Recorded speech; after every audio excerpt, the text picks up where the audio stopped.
Hi students, this is Mrs. Raksha Shirodkar from Shet Vidya Mandir English High School and Junior College of Science and Commerce. So last time we had started with Computer Science Paper 1, Chapter number 1 Operating System. We'll continue with the same chapter today. So last we had seen the operations of operating system. There were 3 operations if you remember, IM, PM and MM.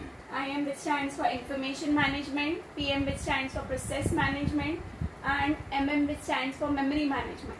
Now the concepts related to IM we were already started in the last lecture, so we'll continue with the same concepts related to IM.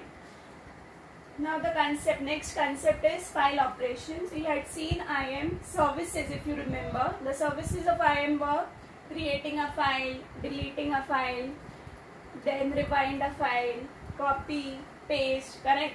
So file operations we'll see in brief now here. So what do you mean by a file? A file is nothing but a collection of the related information. Now the operations of file are: number 1, create a file.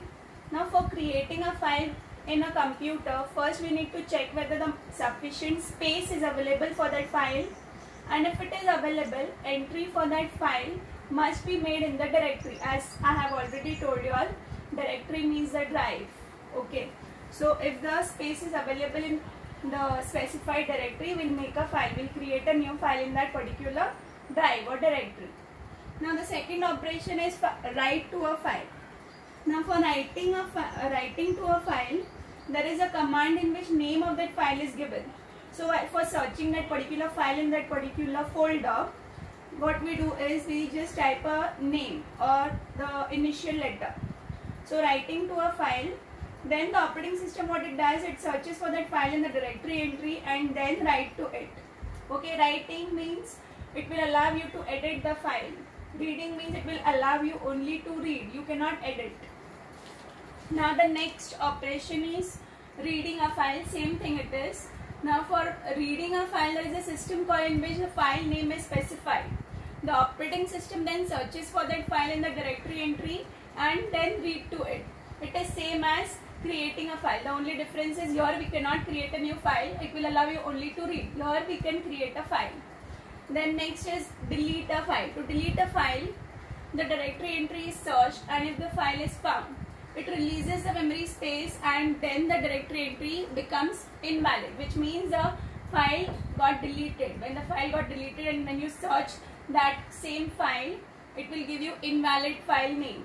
Okay, so the memory space got relieved. The space is available now for creating a new file. This is called the file operations. There were 4 file operations: creating a file, writing a file, reading and delete a file. Now the next topic in IM is the magnetic disk. Now magnetic disk means a normal disk which you have seen.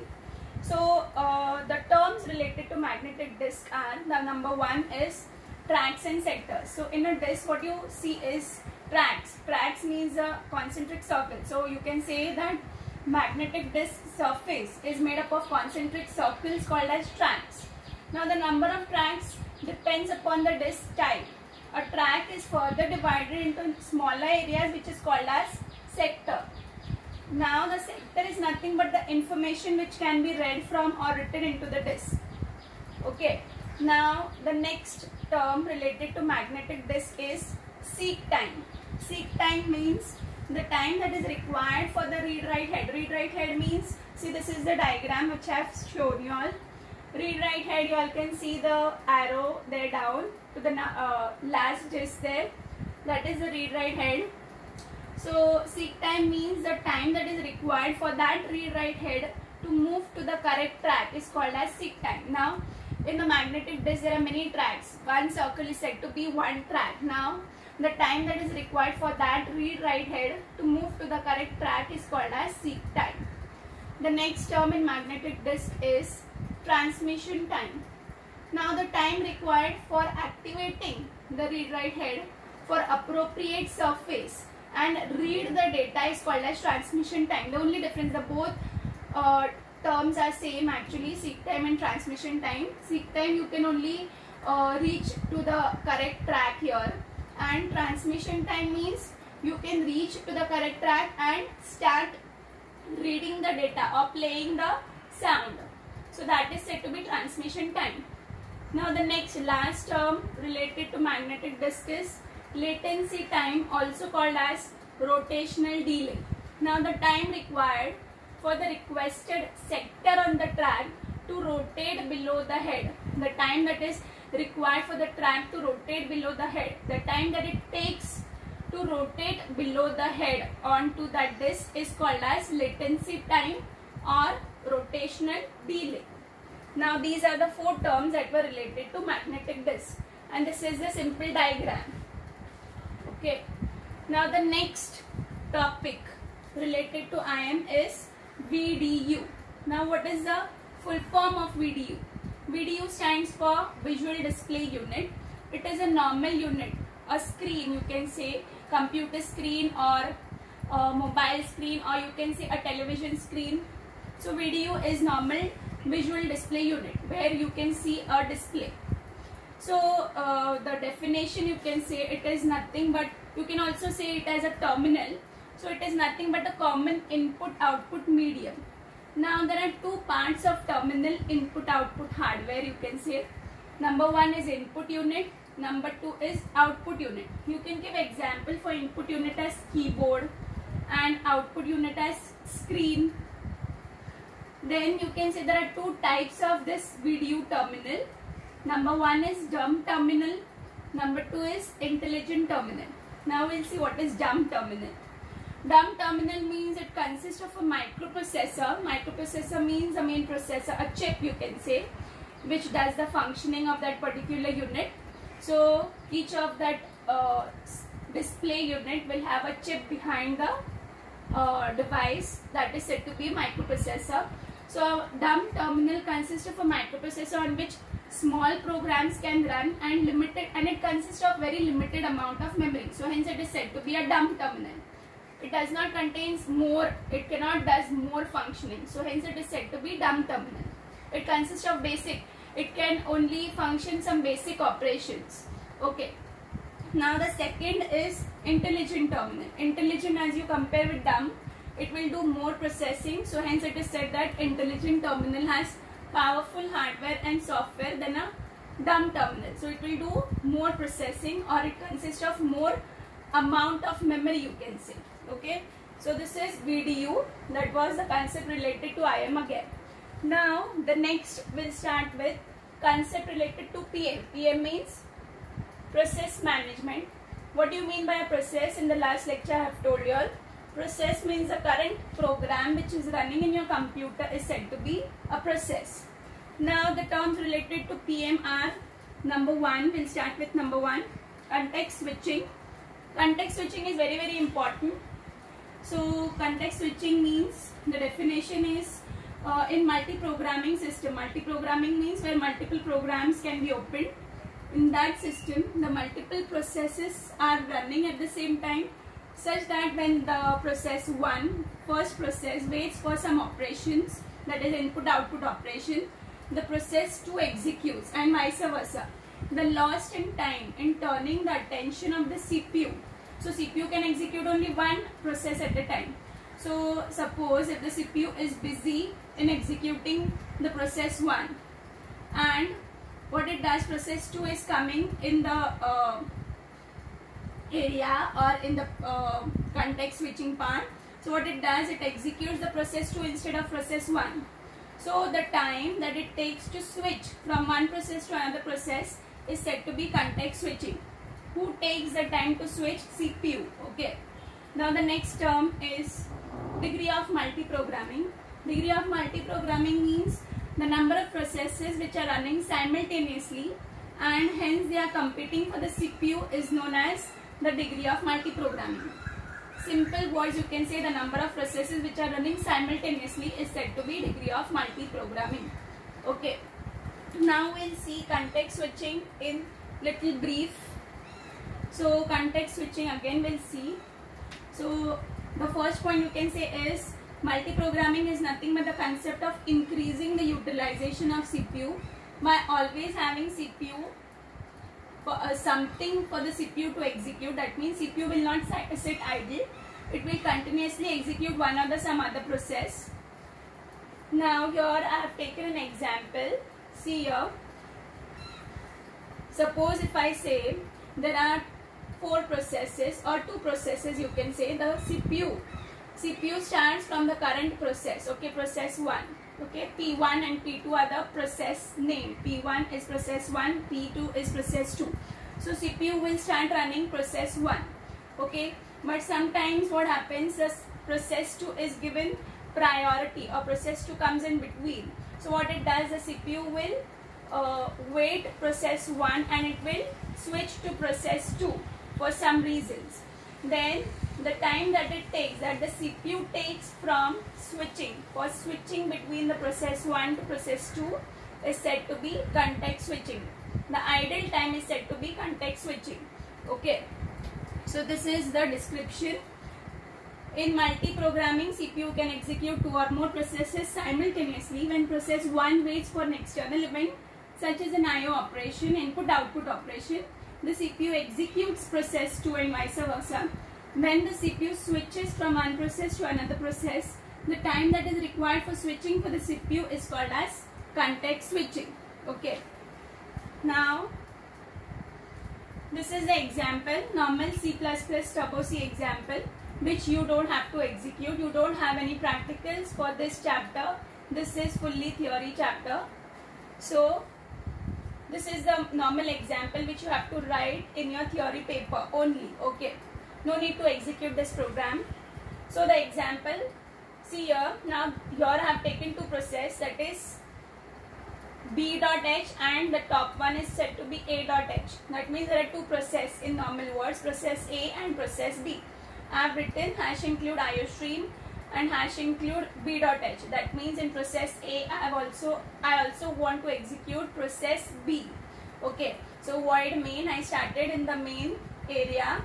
I have declared integer A as a variable with number 10 and B as a variable 2, which I have given number 20. You can take any number, then a semicolon as we know already. Then see out the statement that I have taken here is add A and B. That means here in the program I have to add integer A and B, both the values. Okay, so it should show the output as 30, addition of the 2 variable. Okay, now this is the process A. Okay, here only I have taken the statement as add, but here if you run the first A process, it will give you error as add is a function which you cannot write in cout. So you need to declare that function. So I have to execute process B. I have to stop process A and go to process B for you. So in process B I have written hash include IOStream.h int add. Here this is addition function, add function, where I have declared int add. In bracket I have taken int x comma int y. X and y I have taken some other variable, because in the function, in the same function, that is add, you cannot take same variable name, that is A and B you have already taken, so you cannot take again the same variable. So x and y I have taken the duplicate variables as A and B. Okay, now in this addition function I have written return in bracket x plus y. That means it will add A and B variable here. Actually the values of A and B will get added here and it will give you the result as 30. So this is the normal example. So for process A, you also need to execute process B. So hence you can say that your A and B are the 2 processes, where process A is depending on process B. When the process A is being executed, CPU will execute instructions one by one, and when it comes to the instruction cout add A comma B in the first process that I have written, it stops the execution because the output of this instruction depends on the output of process B. So this is nothing but context switching. Why? Because it stopped the execution when it came to that statement and it went to that other process, that is process B. So the time that the CPU takes for switching from that process A to process B is called as context switching. Okay, now the next topic in this PM is process state. Now process state, this is again important topic. In order to manage the switching between the processes, the operating system defines three basic process states, which are, actually there are only three which are the main important process states. Number one is running state. So new state is also important but not that as it. Running, ready and blocked. Okay, blocked, which is also called as terminated. So new means a process is being created. Running means there is only one process which is executed by the CPU at any given moment. So this process is called as running process. That means a process which is currently executing by the CPU is said to be running state, in running state. Okay, the next is ready, you can say. Waiting means a process which is waiting for some event to occur. That means it is not running, it is just waiting for some execution to happen. Okay, now ready state means the process which is not waiting for some event such as an IO operation and which is not running. Okay, it is not waiting also and it is not running also. That means it has been already run and it is just waiting for some event to occur and it will give it to the CPU. Block state means when a process, block is also called as terminated. So when a process is waiting for an external event, the process is said to be in block state. When the process is waiting, the process which is waiting for some operation to happen, it is said to be block state. Now you can say the difference between blocked and ready process is that a block process cannot be directly scheduled even if the CPU is free, whereas a ready process can be scheduled if the CPU is free. So that means when the CPU is free for executing some new process, it will not take block state, instead it will take ready state process. Okay. Now the next topic is process scheduling. What do you mean by process scheduling? So in multi-user OS, that is operating system, a number of programs which are running simultaneously are called as processes. Okay. So in this case, the OS has to keep track of all these processes and will have to dispatch them one after the another. Okay. This is known as process scheduling. That means the OS have to keep track of all the processes which are coming. It will take them, it will dispatch them one by one after the other. This is called as process scheduling. Okay. Now there are two types of process scheduling, that is preemptive and non-preemptive. This, now we'll see preemptive. Preemptive means it will allow you a higher this preemptive scheduling will allow a higher priority process to replace a currently running process even if its time slice is not over. Time slice means each of the process will be given a specific time to complete its operation is said to be a time slice. That means suppose there are 4 processes in that particular OS, then each of the 4 process will be given 5 minutes for completing its execution. This is said to be time slice. If that 5 minutes got over for that particular process, it will switch to some other process. Okay. So preemptive scheduling means what? This will allow you a higher priority process to replace a currently running process. Suppose the CPU started with process 1 and suppose if it says that process 4 has got the highest priority. So what it does, it will allow that higher priority process to execute first and it will stop executing the current process even if its time slice is not over. That means even if that process 1 time slice did not get over, it will give priority to that higher priority process. Is said to be preemptive scheduling. Now in non-preemptive, opposite happens. In non-preemptive, a running process retains the control of the CPU and all the reallocated resources will surrender the control to the OS. That means even if the higher priority process enters the system, the running process cannot be forced to give up the control. Okay, so at this non-preemptive scheduling, the opposite thing happens. Even if the high priority process comes in between, it will not stop the execution of the current process. It will go according to the line or in the queue, process 1, process 2, process 3 and process 4. Okay, only if the time slice got over, it will switch to the next process. Okay, now this was the last slide. Next time we'll see some more concepts related to PM, and then comes MM. Okay, thank you students.